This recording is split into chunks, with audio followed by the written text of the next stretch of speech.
But that would be something that would be worked up to. Right. You know, dudes is like date one. So how many bodies you got? It's different. Washing your butt. Because I've been hearing stuff about that, which is crazy. I don't understand. People don't know how to wash their hind parts. Yeah, that's a down south thing. Hind parts. It means butt. It means butt, y'all. It's hind parts. Y'all don't understand. It took me 30 years to figure out that was hind parts. Because my family is talking about some hind part. What is a hind part?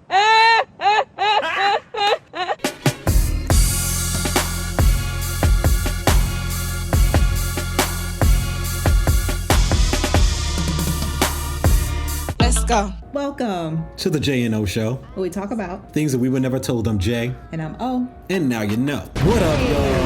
All right, y'all. I don't even know what this is. I'm just going to push play and we're going to be surprised together. Okay? Men don't fall in love through sex. They fall in love through the promises that they make and then keep to you. Now I'm about to give you a whole science lesson because you guys are out here getting it wrong and you're hurting yourself because of it.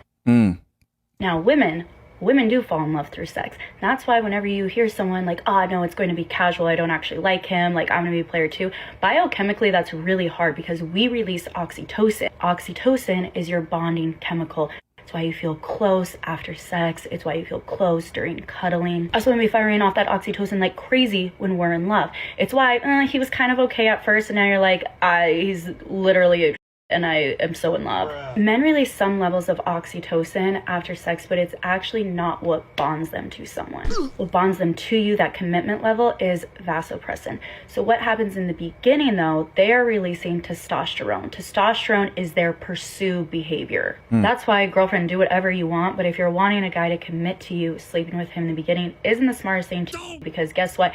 His levels of testosterone are the highest when pursuing, you get what you want, they just drop, which means right after sex, if it's in the beginning, he actually likes you less, unless vasopressin is released. But men have to develop vasopressin receptors for that to happen, and those take time to build. Testosterone does not create commitment. To them, it peaks, dips, okay, now they have to go find that thing that peaks their testosterone again. They already got the conquest over there. Say men fall in love through the commitments they make and keep because this is more of a sign of a vasopressin release. The other sign of vasopressin release is mate guarding behavior. That is very much, these are my resources, you cannot have them because I care about them. This chemical takes time to develop, but it's also the reason if you keep sleeping with someone who treats you like who keeps breaking their promises to you, who breaks their commitments to you, who does not seem to care to commit to you, the vasopressin is not going to be meant for you. You cannot sleep your way with a guy into making him care. That's not how it works. And it's going to work the reverse for you if you're a woman, because you are going to be releasing all this oxytocin and you're going to be the one going through that heartbreak. That's going to suck. Well. All right. Now, we will be checking, and I suggest you guys check as well if what she was saying scientifically is true. So just speaking off of what she said, there's a lot of truth to what she said. Yes, men do secrete oxytocin too, but not in the amounts that women do. Yes. We talk about that often. We talk about pair bonding, and we talk about how it's not as strong for men as for women. The thing of it is, if you've had less partners, your ability to pair bond is stronger, but it is stronger in women than in men. I remember when we were young and in high school, the guys would be talking about women and they were like, yo, you know, the girl that you were messing with, was she a virgin or is she a virgin? And the guy will be like, yeah. And they were like, yo, if you don't really like her, bro, be careful. Because once she sleep with you, she gonna be all over you, bro. Like you, if you not really trying to be in there with her, bro, you gotta be careful. Because depending on the woman, like you're either gonna tremendously break her heart in a way that she's never felt it broken before. Or if she crazy, she might hunt you down and kill you. So you got to be very careful with it, whether you care about the girl or not, because the reaction when you take the virginity of a woman in that situation and you guys are actually dating, intense. Yikes. Likewise, if a virgin has their virginity taken in a way that is not, we'll just say not good, because there's a lot of circumstances that can go into that. A lot of time that breaks their ability to bond with almost anyone. So I will say, coming from the male side, yes, sex does not mean the same for men as it does for women. The less partners you have, the more it'll mean to you as a man, just like it would for a woman. But one of the things that bond men, for a lot of men, the pursuit of a woman, your willingness to give your time and resources to any particular thing determines how valuable it is to you. Yep. I think women have a very similar trope, but for men that extends definitely into mating as well. Whatever it takes you time to get, you're going to appreciate it more. Well, duh. So like for me and you, one of the things that made me know for sure when we were talking about getting back together, that I would be willing to marry you. The way that we got back together, when you came back to Jersey and we were on the phone before you came, and I was just like, yo, well, ain't nothing happening until you're here. Like when you're not here, we're not together. I did the long distance thing. It's terrible. I would never do it again. If you show up, like the minute you get off the plane and I see you, we're together. I was willing to make an immediate commitment because you already were showing a willingness to sacrifice. Like that was the thing that made me be like, oh wow, she sort of like the way a lot of people talk about God. Yep. Yeah. Jesus. He loved me first. A lot of people say that he loved me first and he already sacrificed for me before I was even here. So it's like I sort of come into this situation with this person already just like, dang, you've already proven to me that you love. You've already proven to me that I can trust you. And that's why a lot of times one of the closest relationships that you'll see guys have will be guys who are on the police force. It'll be guys who are in the army, especially if they like actually went through action together. They'll be very close. It don't even matter how far they grow up. Like they can both have families, move to the opposite side of the country. When they see each other, bro, it's just like, oh man, you're back. That bond that's created through going through trauma, growing through situations, and people proving to you that you can be trusted, that there's loyalty there. Guys value that, and that is how they bond to people. Yes, sir. Women, it's a little different. Now, it's not to say that women don't have some of that other stuff as well. If a guy proves that they love them, of course it's going to mean something to them. Right, yeah. But when it comes to physical intimacy, it doesn't mean the same for guys as it does for women. He ain't lying. That I can say is for sure. I don't know if the progesterone was the right, if she was speaking the right chemicals and stuff like that. I don't know that. I would have to look into it. But I know that there are physical bonding agents between men and women and stuff. And like I mean, I feel like outside of the science part, and like Jay said, definitely go look it up, the terminology and see. But I'm like, if you haven't personally experienced it, I'm pretty sure you know of others who have, or you've seen it play out like in front of your very own eyes. And there's also sayings, age-old sayings like, why buy the cow when you can get the milk for free? And, you know, men love the hunt, you know, the pursuit. They like the mystery, like all those different things. Like you'll see oftentimes shows or just different things or what have you, guys, they'll be like pursuing a girl. And then like once he gets her, basically once they sleep together, what have you, he'll be like, he'll lose interest. He's not interested anymore because I guess the testosterone that was giving him that type of feeling like I'm in pursuit, that primal basically type of natural instinct that has now deflated because he's conquered that already. That's right. So to me, it makes sense. And I know it may not be that easy. It may be it's easier said than done. But if you want a long-term relationship, it's best to just make them wait. And what I will say about that make 'em wait thing, we've said this on the channel before. I'm going to repeat it for those of you who may be new. Men do value a woman with a lower body count. Now we're in an age now where some dudes will actually ask you that on a date. That's not how it ever was. That was never something that people used to ask, used to talk about. Like it would be once we're already established a certain type of relationship, once there's already a certain amount of commitment, then you'll be interested because you're considering moving into having physical intimacy and you want to know if they have any diseases, this and the third. But that would be something that would be worked up to. You know, dudes is like date one. So how many bodies you got? It's different. I don't think it happens that often. I'm gonna be honest. You have to be really bold to do something something like that. Right. I don't think it happens very often, but it is very important to guys. You cannot have a low body count and be sleeping with every dude that you have some level of interest with on the first, second date. It don't work like that. And regardless of what you say, it is going to help you. And this is biology we're talking about. This is science that talks about your ability to pair bond, your ability to have patience with your partner, your ability to go through the rough times.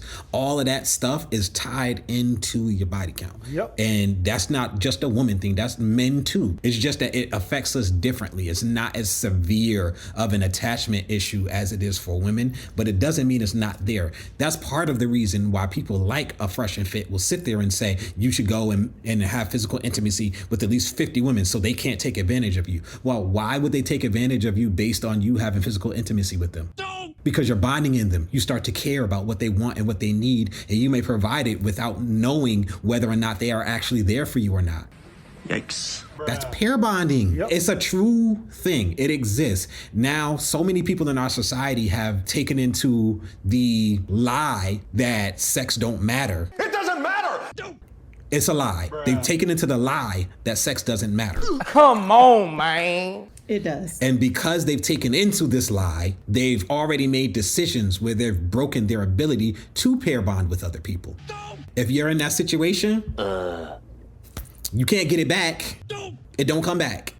That part. That part. Something recently I saw, it was two people, I don't know if they were married. I hope that wasn't there the whole time. That wasn't not the whole thing. But it was two people that were married. One of them needed to have some type of operation, like a transplant. I don't know if it was bone marrow. I don't know if it was organ. I don't know if it was blood. Okay. And the partner was like, hey, we have the same blood type. I want to donate. And then when they went to donate, they couldn't because their mate's DNA was implanted on them because of they had been intimate with each other all of these years. They needed something from somebody else. So maybe it was stem cells, maybe it was bone marrow. I don't know what it was. Gotcha. Okay. But it was it literally was no good because their DNA was implanted on each other from all the physical intimacy. So it's just one of those. Interesting. We keep on trying to downplay certain things because we don't want to fall in line with religion and we want to be able to do whatever we want to. Guess what? We all can do whatever we want to. You just can't have it without the consequences that come with your decisions. Yep. That's it. That's really how big it is. Like, people can get mad at us. A lot of people be getting mad at us. We're getting some views. Thank y'all. Yep. We're getting some views here and there for, our shorts, our stuff, and people are getting upset with us. You can be upset with us all you want to, but you're still going to eat them consequences regardless. Yep. I'm sorry. That's the way life is. Yep. And the only person that you can control is yourself. So you can be mad at men or you can be mad at women all you want to, but you can't change anybody. You can only change how you act and react to situations so that you can get what you want in the end. Yep. Right. If you want to be with something, then you have to control you so that you can get that marriage, so that you can get that relationship, so that you can get those kids. You're the only one you can control. So if men and women are acting a certain way that you think isn't favorable, you might even have to move out of your city that you live in. Damn. Like, you might have to actually put in the time and the research and to be like, you know what? Miami is not a great market for marriage. You know what? LA is not a great market for marriage. You know what? Atlanta is not a great market for marriage. I might have to go and get somebody who doesn't live here because the dating market is horrendous. You might have to make that decision, but at the end of the day, what do you ultimately want? Because you having kids and getting married are two of the most important decisions that you're going to make in your life. Yes, they're more important than your job because jobs come and go. You could get fired just like that. It's easier for them to fire you than it is for you to get a divorce. So we are out of order in the importance that we place on certain things, and we're paying the price. And it's in our own best interest, all the men and all the women, to control yourself to get what it is you want. Guys are rattling on about self-improvement right now because they want the ability to have the most amount of options as possible. I can't change women. It might be unfair that this group of women, because it's not all, is going to look at how much money I make and what car I drive before they look at whether or not I'm a good guy. Come on now, dog. But I'm not going to concern myself with changing women. If I want to have the options to have the best or the most women available to choose from for a mate, then I'm going to build myself up. That's why there's a huge self-improvement thing, because the concern can't be for me right now to change you. Right. We can let the guys who have podcasts go and talk about the things women need to change and the things men need to change. Yep. They can do that. But as far as me right now, I need to be concerned about finding my mate now. Yes, sir. This is the dating market, and this is what I have to do to get what I want. Whether it's dealing with your attitude or getting your job situation together or washing your butt. Because I've been hearing stuff about that, which is crazy. I don't understand. People know how to wash their hot pots. Yeah, that's a down south thing. Hind parts. It means butt. It means butt, y'all. It's hind parts. Y'all don't understand. It took me 30 years to figure out that was hind parts. Because my family is talking about some hind part. What is a hind part? Anyway. So me and my wife are learning a lot of stuff. We're learning things from you guys. So please continue to bring the comments in, whether we agree or disagree. We're learning certain things about the stats, because we've learned some of the stats ain't really being represented the way that they really are. And we've also been learning things about how we view relationships and stuff, and we're learning. So continue to bring that stuff in there, because it's helping us to have a clearer view of what the dating market is. We've been married for 20 years. We ain't been on a dating market.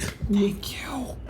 So we haven't been married for 20 years. Well, we've been together for 20 years. We've been together for 20 years. Yes. Coming up on 20 years. I'm claiming it like a mug. You hear me? 18 years being married next week. Yeah. Yes. So I'm claiming that 20 years like a mug. You hear that? But either way, we've been off the market for 20 years coming up. Yeah. Yep. So the current dating market is not what it was back then. It was bad then, though, because that was one of the reasons why we had gotten. Bruh. And I had it easy. I didn't date crazy people. Anyway. So you thought. I'm finally done. I put a lot in there. I tried to pack a lot in the end of that. But yeah, we different. Yeah. And just be aware of that and move accordingly so that you can get what it is that you want. Yep. Facts. It's facts. It's not facts. These facts are not facts. Big facts. That's going to be it for today. Hope you guys enjoyed. Comment down below your thoughts, and we'll link the full clip to the coffee pod so that way you guys can watch the full video. Right. I don't know if we said so. Oh, it's On the First Date, How Men Fall in Love and Build Attachment Bond. And that was by Chisha. Yeah. Chisha Z. Yes. All right, guys. That's it. Ready to go? We ready to go? Ready for more? Yeah, y'all can just, actually, if you want more, you can just go and look on our channel. You can click on this link right here. Yes. I think it's gonna be right here. I think it's gonna be a link right there. That you can sub. Yep. You're just gonna sub to it. You can go to our might be channel. over there, too. Okay, whatever. Y'all know how YouTube works, Click man. on it, man. Just click on it. All right, y'all. Peace. Press the out button.